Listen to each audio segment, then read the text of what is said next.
When I woke up on the day of the Hawaii trip, my parents and brother had already left the house. On the living room desk, there was a note from my mother that read, "You're just a freeloader living in the house. Home suits you." I made sure they couldn't come back to my house. In an upscale residential area of Manhattan, Kelly Holmes stood by the window on the third floor of the five-story Holmes family luxury house. The sky, tinged with purple as the day waned, began to highlight the headlights of luxury cars passing by on the street. The cell phone of the 17-year-old girl vibrated. A message from her best friend Julia. "Kelly, emergency. Did the police contact you? Your parents are really worried. Please reply soon." She stared at the screen. The police? Her parents are worried? She didn't understand. As she scrolled, more messages appeared. "Is it true you're missing? Where are you? Everyone is looking for you." Kelly's hands began to tremble, and a cold sensation surged through her body. She was definitely here. She had been staying here all week since her parents refused to take her to their wedding. "Julia, what are you talking about?" "I'm here." She sent the reply, and immediately her phone rang. Julia's voice was confused and shaky. "What? But your parents filed a missing person report. Haven't you seen Instagram? Everyone's looking at the posts from your parents." Kelly hurriedly opened Instagram. An unbelievable scene unfolded before her. A family photo taken in front of a luxury resort hotel under the blue skies of Hawaii with palm trees swaying.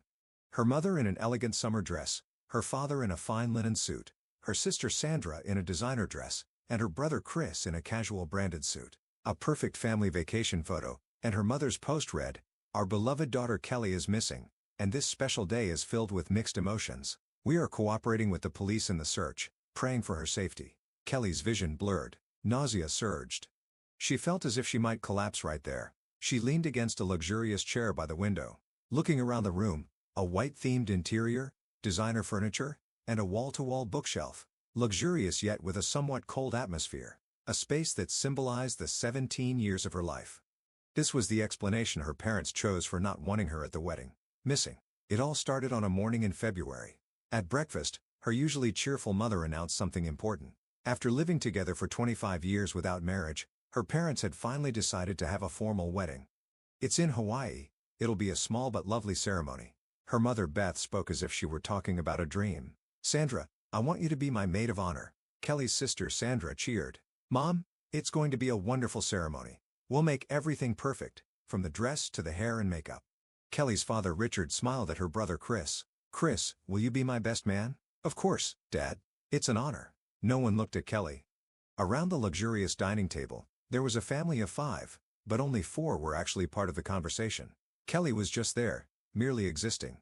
It had always been like that. Her sister and brother had always been the stars, the pride of their parents. Compared to them, Kelly was quite ordinary, with no particular talents to speak of, just an average child, who might have seemed inferior to her parents, who already had exceptional children.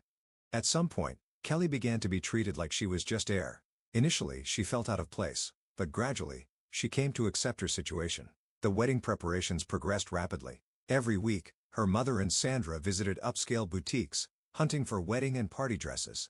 The two shopping together looked more like best friends than mother and daughter. Her father and Chris went to a luxury tailor for tuxedos. Chris also showed interest in his father's passion for luxury cars, even planning the honeymoon drive. The living room overflowed with wedding planning materials, brochures from luxury hotels, first-class airline information, and detailed notes from meetings with the wedding planner. The family's conversation was always dominated by the wedding. "For the decorations at the venue, these white roses are nice. For catering, let's go with a French and Italian fusion. The guest list already has over 100 people." Kelly quietly observed. She was hoping someone would notice her presence, but those hopes were consistently dashed. When the topic of a flower girl came up for a moment, attention turned to her, but the conclusion came quickly. Sandra's 3-year-old daughter, Ashley, came to be their perfect choice. "Ashley will be so cute. Yes, she's the perfect age. Everyone will want to take pictures of her."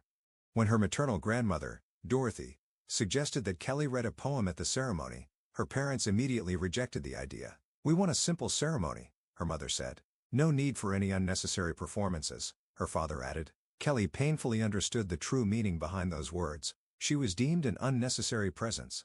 One evening in May, her father called out to her. "Kelly, can I talk to you for a moment?" In the living room, her mother was looking at pictures of the venue on an expensive tablet. When Kelly entered, her mother turned off the screen. "There's something about the wedding I need to discuss," her mother began, choosing her words carefully while sitting on the leather sofa set. "You Her mother hesitated. I think it's better if you don't attend.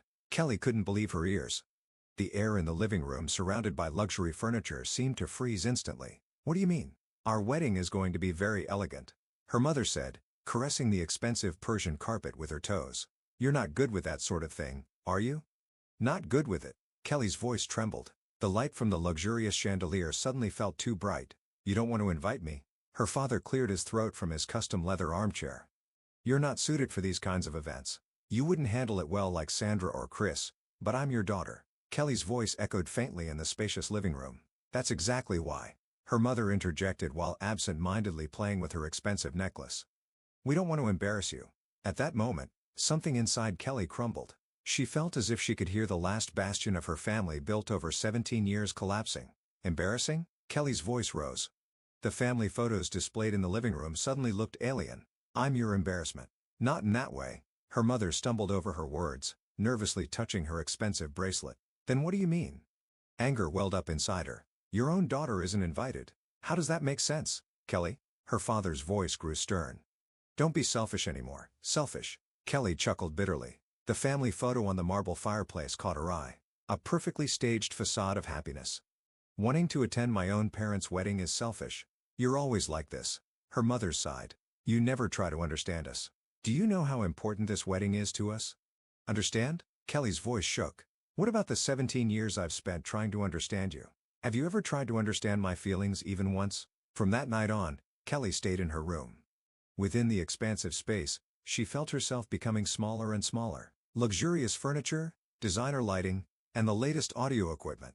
Materially, she lacked nothing, but what was critically missing was love. Her meals were brought to her room by the housekeeper, Patty. Patty's gaze held sympathy, but she couldn't say anything. From her window, Kelly could see her family busy with wedding preparations. Her mother and Sandra returned home, arms laden with designer shopping bags. Her father and Chris went out in a luxury car for tuxedo fittings. Relatives and friends arrived one after another. No one knocked on Kelly's door. The morning before they left, Kelly asked her mother one more time, Mom, am I really not allowed to attend the wedding? Her mother looked up from the book she was reading, still seated in the reading chair by the window. No, we didn't even get you a plane ticket. They hadn't bought her ticket. There was no seat for her on the family's first-class trip. It wasn't a mere oversight. From the start, they hadn't intended to include her in the plans. The next morning, the family left early. Kelly watched from the third-floor window as luggage was loaded into a luxury taxi. Her mother was dressed in the latest designer suit. Her father wore a custom luxury tie. Sandra donned a coveted brand dress, and Chris appeared in a casual yet fine suit. It was like a scene from a perfect family photo. In the morning light of the upscale neighborhood, they shone like they were on the cover of a magazine. However, Kelly was not there. No one looked back. No one said goodbye. It was as if she had never existed from the beginning. Photos were continuously posted on social media. A private beach at a luxury resort in Hawaii, captioned with spending the best time as a family. A pre-wedding celebration at a 5-star hotel. With my beloved family, experiencing the best moments of my life. May these happy times last forever. Tomorrow is our special day. The comments section was filled with congratulations. What a lovely family. The ideal family. I aspire to have a wonderful family like yours. Kelly stared at her expensive smartphone screen. There indeed was her family, in a luxurious place, dressed in expensive clothes, all with perfect smiles, yet there was nothing to indicate her presence. The meals brought by Patty remained mostly untouched. In the spacious room, only time flowed slowly. The phone call came one evening, a week after the wedding. Kelly, did the police contact you? Your parents are really worried. Please reply soon. Julia's voice was urgent. There was a tension in her best friend's voice that was usually not there. Police? What are you talking about? Kelly's voice trembled. What? You don't know? Your parents filed a missing person report. Haven't you seen Instagram? Everyone is worried. With trembling hands, she opened Instagram. As she scrolled through, an unbelievable number of posts appeared. Her mother's post, our youngest daughter is missing, and this special day is filled with complex emotions. We are cooperating with the police in the search, praying for her safety. Prayers for Kelly to our beloved daughter. Come home soon. Numerous comments were posted. I'm so sorry. Hope she is found soon. Any clues from the police? How heartbreaking on such a day. Kelly's mind went blank. She felt like she might collapse onto the luxurious floor of her own room. Nausea surged. They knew. They knew she was here, that she was spending time in this room, that they had left her behind, yet they lied about her being missing. As the evening light filtered into the luxurious room, Kelly stood up. Her parents' lies. They were the culmination of 17 years of neglect and exclusion. She began to prepare carefully. First, the day's newspaper. She placed it in a position where the date was clearly visible. Next, a selfie in her room with the sunset through the window as the backdrop, her expression calm. Then, she started writing the post. I am not missing. I am here in my room at home in Manhattan. My parents know I am here because they refused to take me to the wedding. They said you don't fit in. They didn't even buy me a ticket. They didn't prepare a dress for me. And now, they are lying about me being missing. This is the truth. The ugly truth behind the facade of a perfect family. Before hitting the post button, she took a deep breath. A moment to end 17 years of silence. She pressed the button. The response was faster than expected. Within the first 30 minutes, comments and messages flooded in from friends and relatives. From friends: Kelly, is this true? Unbelievable. Too cruel. Do you need anything? How can I help? Messages also poured in from strangers. Kelly's post spread rapidly, accompanied by hashtags like erased daughter, fake family, moment of truth. The family's response was not delayed. 10 missed calls from her mother. The voicemails were frantic. Kelly, what are you doing? Delete this now. Think about our feelings. Messages also came from her siblings and father. After midnight, a call came. It was from her maternal grandmother Dorothy. Kelly. Her grandmother's voice was as warm as ever, yet that night, it carried a special strength. I've seen it all. The social media posts, the comments, and the missing person report. Tears streamed down Kelly's face uncontrollably. Grandma. You've done well. Her grandmother's voice was gentle. You've endured alone for 17 years. It's enough now. But I'm only 17, and my parents. Kelly's voice shook. You don't need to worry about legal matters. Her grandmother reassured her with conviction. I've spoken with your Uncle Jason. He has already arranged things with a lawyer. Really? Hope began to dawn for Kelly. That missing person report was the last straw. Her grandmother explained. This isn't just a domestic issue. It's a clear case of abuse. The court will be on your side. The next morning, her grandmother outlined a concrete plan. At 3 p.m. the day after tomorrow, Jason and I will come to pick you up. Just pack the essentials. Don't forget important documents. Your passport, insurance card, school records. You'll need everything. Kelly quietly began to prepare. Packing up 17 years of her life was challenging, but truly essential items were few. On the promised day, just as her parents' taxi, fresh from Hawaii, slid up to the front door, an unexpected scene unfolded. Her grandmother Dorothy and Uncle Jason were waiting, along with a lawyer dressed in a gray suit. They simply froze at the unexpected greeting. Mom? Beth's voice trembled. Why are you here? We've come looking for our missing granddaughter. Dorothy's voice was laced with icy sarcasm. Richard stepped forward. This is a family matter. Outsiders shouldn't. Outsiders? Dorothy interrupted, who falsely reported their daughter missing. She then pulled out a stack of documents. Here's the evidence that Kelly has been in her room, including testimony from the housekeeper, Patty. The color drained from the parents' faces. Kelly, come down, Dorothy called. Kelly began descending the stairs slowly, suitcase and a small bag in hand. Her 17 years of life were packed inside. What are you thinking? Richard confronted her, his high-end suit collar disheveled. Making such a shameful post on social media. Is my post an embarrassing one? Kelly looked directly at her father, struggling to keep her voice steady. Or is it more embarrassing that my parents lied about me being missing? We were thinking of you too, Beth started to say. Tears streaked her sun-tanned cheeks. Thinking of me? Kelly's voice rose. Excluding me out from the trip? Faking my disappearance. A heavy silence filled the grand entrance hall. The crystal chandelier cast a cold light. Why? Kelly asked quietly. Why missing? It's about appearances. Beth unexpectedly answered, nervously clutching her expensive handbag. How could we tell anyone that our daughter refused to attend the wedding? Our reputation would be. I refused. Kelly's voice quivered. You excluded me. You've always been different, Beth shouted. You never try to meet our expectations like Sandra and Chris. Always alone, always choosing a different path from us. So that makes it okay to erase me. No one answered. Shadows stretched across the marble floor as the evening deepened.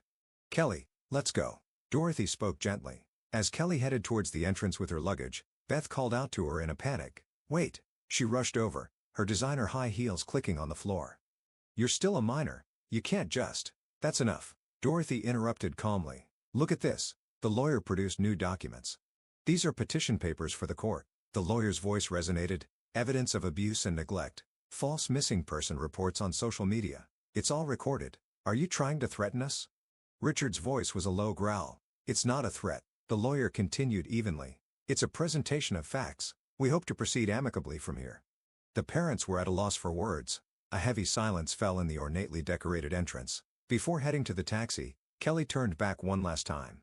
Her parents stood frozen at the entrance of the luxury house. Beth wiped her tears with a luxury brand handkerchief, while Richard looked off into the distance with a stern face. 17 years. Kelly's voice echoed quietly. In the 17 years of my life, have you ever truly seen me as part of the family? There was no response.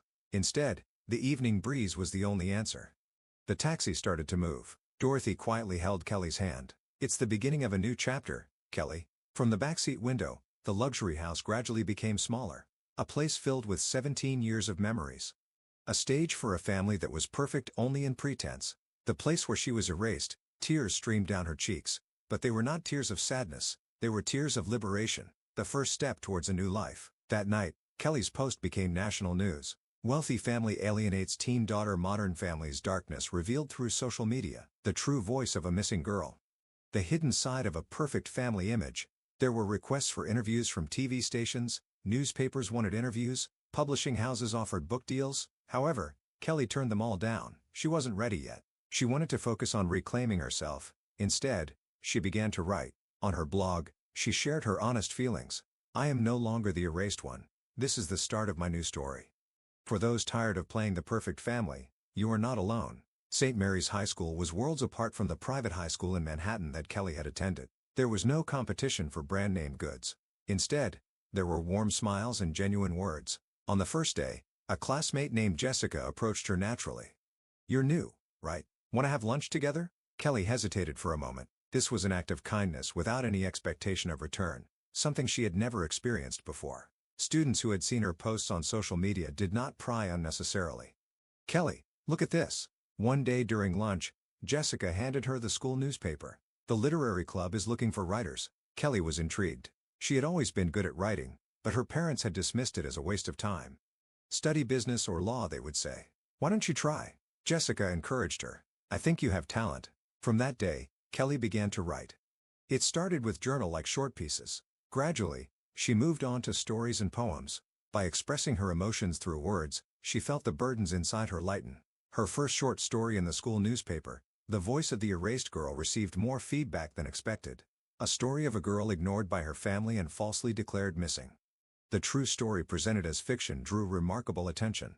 A girl raised to be invisible, breathing quietly under the mask of a perfect family, and the day she decided to raise her voice, she washed away the false label of missing with the truth. Kelly, this is an amazing piece, said Mizu Baker, her literature teacher, in a quiet voice. Your words have a soul. Kelly's story spread beyond the school. It was featured in local newspapers, recommended for literary awards, and shared widely online. Unexpected responses arrived. An email from her mother, Beth. I read it. For the first time, I might understand the weight of what we've done. Your words have opened my eyes. A message from her sister, Sandra. I never truly considered how you felt. We were so focused on playing perfect that we lost sight of what was important. I'm sorry. A letter from her brother Chris. We pretended not to notice. That was our greatest sin. Your courage exposed the falsehoods in our family. Kelly's story resonated with people she never expected. One day, a call came from an unknown number. Hello, is this Kelly? A calm woman's voice. I'm your father's sister. Your Aunt Megan. Kelly gasped. The aunt who appeared in only one family photo at her home. The one rumored to have been ostracized by the family. 20 years ago, I was also erased from the family. Megan's voice continued as someone who didn't fit the perfect family image. Back then, no one had the courage to speak up. The conversation with Megan gave Kelly a new perspective. The Holmes family has a tradition of erasing passed down through generations. Megan's voice held old pain. I wanted to be a painter, but it was deemed unsuitable for the family stature. I was opposed by our parents and denied by your father, and eventually, it was made to seem as though I had run away. Kelly took notes with trembling hands, the family's twisted tradition, invisible chains, and the stories of those who tried to break them. One day, the results from the state's Young Writers Contest arrived. Mizu Kelly Holmes, your work, The Erased Ones, The Truth Behind the False Missing Person Report, has been selected as the first prize winner in the high school category. She celebrated by hugging her grandmother. The story was also prominently featured in the local newspaper. And then, another unexpected response came. An email from her father, Richard. Congratulations, we failed to understand your talent. No, We chose not to understand. Trapped by the so-called tradition of the Holmes family, about Megan and about you. The email from her father continued. We were captivated by the illusion of a perfect family, only now do I realize how great the cost has been. Losing Megan and then you. Perhaps it was a curse-like chain within the Holmes family. A lengthy email also arrived from her mother. Every day, I reread your article. We tried to erase your very existence with the lie of missing that was the lowest act as a mother. I don't expect to be forgiven, but your voice has certainly reached us. Kelly did not reply. She felt it wasn't time yet. Instead, she began writing a new novel.